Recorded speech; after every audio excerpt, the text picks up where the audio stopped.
What's good, YouTube? LTtvCombatSportsTalk.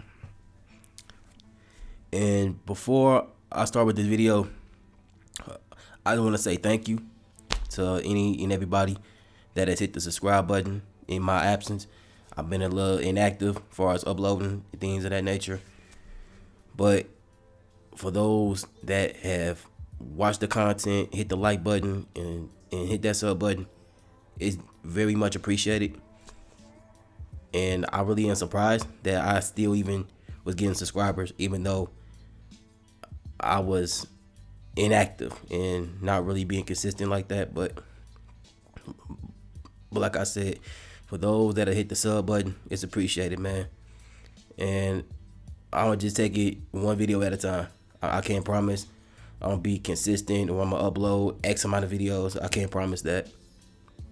But if you like the content and you enjoy it, stick around for the ride. And now, let's get straight to it. Now, a month ago, I made a video about the Terrence Crawford Spence fight. The terms were agreed upon, according to those in the know. But it seems that things have hit a snag, and Team Crawford has been stalling, according to Spence. And the fight is officially off. Terrence Crawford has signed with Black Prime, which is a streaming app, and he'll be fighting David Evanesian December 10th. Now, truth be told, this is a very bad look on Terrence Crawford for the simple fact he was very inconsistent and in his statements. One minute he's saying Spence want the fight and I want the fight. Then the next minute you're telling Blue Blood Sports TV that you agreed to all the terms. And then your nephew is saying that you never agreed to anything. So Team Spence, Showtime, and PBC, they gave him a revised version of the contract. And they were waiting on him for 2 weeks to get back to them. And he never got back to Team Spence or those within PBC or Showtime. Not once after the contract was sent to him. So when I really think about this, and some may not like it, Crawford, he basically ducked Spence. If I'm just going to be blunt about it, he ducked the man. He stalled him out, put stipulation after stipulation after stipulation, and this is the outcome. But just for the simple fact that he's doing this, I'm almost certain that his numbers come December 10th, those numbers will flop. Bob Arum he's been Crawford's harshest critic. He's saying that at one point Bob Arum was saying that Crawford lost him so much money he could build a mansion in Beverly Hills. So when you look at all of that and his trash pay-per-view numbers, there's no way in the hell that an Evanesian fight is going to actually do numbers. He'll be lucky if he gets 250,000 buys on pay-per-view. He'll be lucky.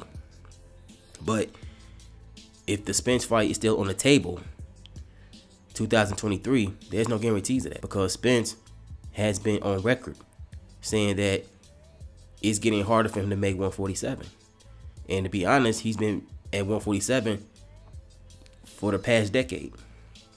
So anyone who's in boxing and has had to make a certain amount of weight for 10 years plus, that is going to weigh on your body, and you're not going to be able to sustain that. So Spence, he may just say, screw it, I'm going to move up to 154, drop the belt, and that's it. So Spence has that option too. But he may stick around and fight Jerron Ennis or Keith Thurman. Those two are viable options. They're both good fights. Either way it goes. But at the end of the day, I'm really just disappointed in Terrence Crawford and his team for making a bad business decision once again. Because a lot of us in the combat sports world, we were kind of banking on this happening in November or even in December. But a fight of this magnitude, I understand that it takes time to negotiate and lawyers getting involved and legal languages have to be kind of cleared up. I understand that. But when you have one fighter who wants to fight, then you have another who's stalling and dragging shit out and not really bending and being reasonable, that's when the problems can occur. And that's all that happened here. All the terms that Crawford wanted, Team Spence agreed on those terms. And it still wasn't enough. So one has to wonder, does Terrence Crawford feel that he has the skill set to beat an Errol Spence?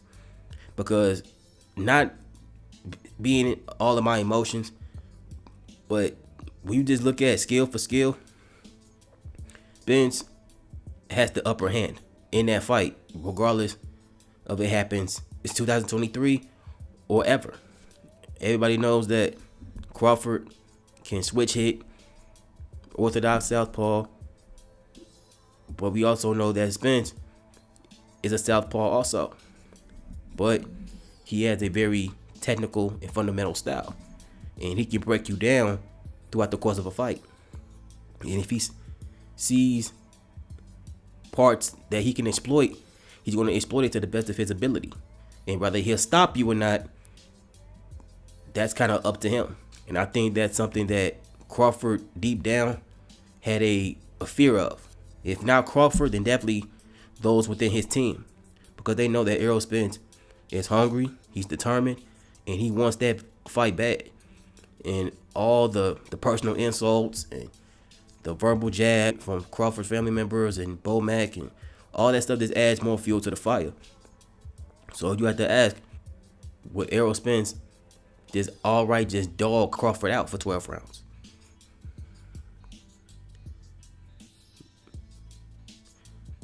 I guess we'll never know the answer to that, but a fight of that magnitude and some tension because of the negotiations and the personal insult, you would have to think that Errol Spence will be kind of more poised than anything to stop Terrence Crawford and do it in the worst way.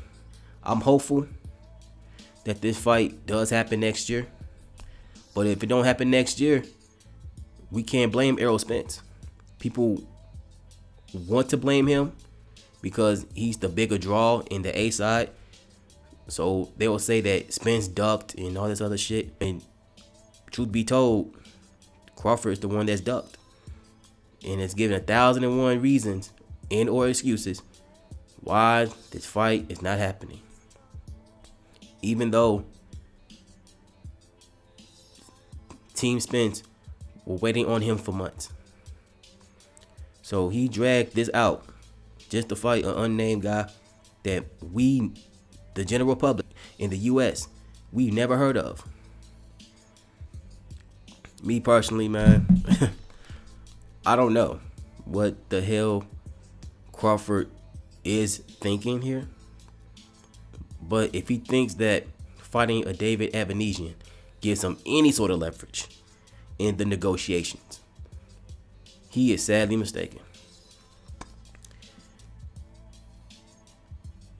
And honestly, even if they go back to the table and renegotiate the terms and things like that, he'll still be in the same boat.